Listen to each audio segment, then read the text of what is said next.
AFCON 2023 and Guinea have beaten Gambia 1-0 and move into second place right behind Senegal in Group C. Before I start, I want to give a shout out to all of you guys. We are 18 games in, 18 out of 18. We are live on TikTok, YouTube, Facebook, everywhere. Just doing match recaps for every single AFCON game. I feel like I know everyone. I know all the refs. I know I've just seen everything. And we are going to go all 52 games, like no nonsense. Guinea managed to beat Gambia. Gambia showed a lot of resilience. I was very, actually, the game was a bit it was a tough watch at the beginning. It was a very tough watch. But once I started focusing on the defenses, when I was like, oh, okay, it's tough because they're defending well. I was very impressed by the way Gambia defended. My personal man of the match, because I'm going for defense, right? I'm big on defense. Omar Colley, the captain for Gambia, was quite impressive. For me, he was the best player on the pitch. Obviously they conceded the goal, so we have to give someone from Guinea because they actually managed to break through, right? Because they really put in work to try and break down the Gambian defense. But Gambia, being the team that they are, no one expecting them to win this game, being the underdogs and coming up and putting up such a fight, I was very, very impressed by Omar Colley. And who else? Yeah, they defended set pieces quite well. Boubacar Guy, as I said in my prediction, needed to have a good game. He did have a good game, just unlucky at the end there. They were outdone by great play on the right side. I feel like Diakate, I think that was his name, Diakite and Gilavogi. Once they after the halftime, the game was 0-0, but after halftime in the second half, they just made their passing a bit more snappier. They just started passing a bit more decisively. They were faster with their passing, quick one-touch passes, no nonsense, And so the goal came from a ball that went over the top to Diakite, guys. And I have seen this throughout the tournament. Push your fullbacks up. Good things happen. Look at Kamara. Look at Kamara. Look at Diakite. Diakite is receiving a long ball, and his first touch is what puts Gilavogi in, who's running in between the half space and crosses the ball for Agibu Kamara to score and give Guinea the lead. And they really, really had to toil for this lead. Gambia had the ball in the back of the net, but it was ruled offside. And again, VAR, very quick decision. Didn't even take minutes, but it was the right decision, but it was made very quickly.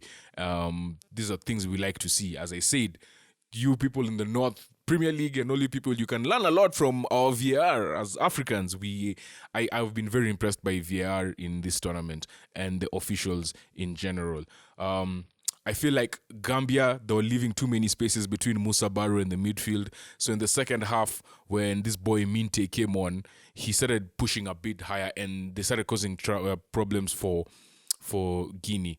But granted, Guinea still defended quite well because they faced 7 shots and none of them were on target. Whereas they had 16 shots and 6 of them on target against Gambia. So they played quite well. They were solid. It was a no-nonsense approach, professional performance. They needed the 3 points because if you look at this group, even before the tournament started, this was the one game I'm sure they were targeting for 3 points, being in the same group as Senegal and Cameroon.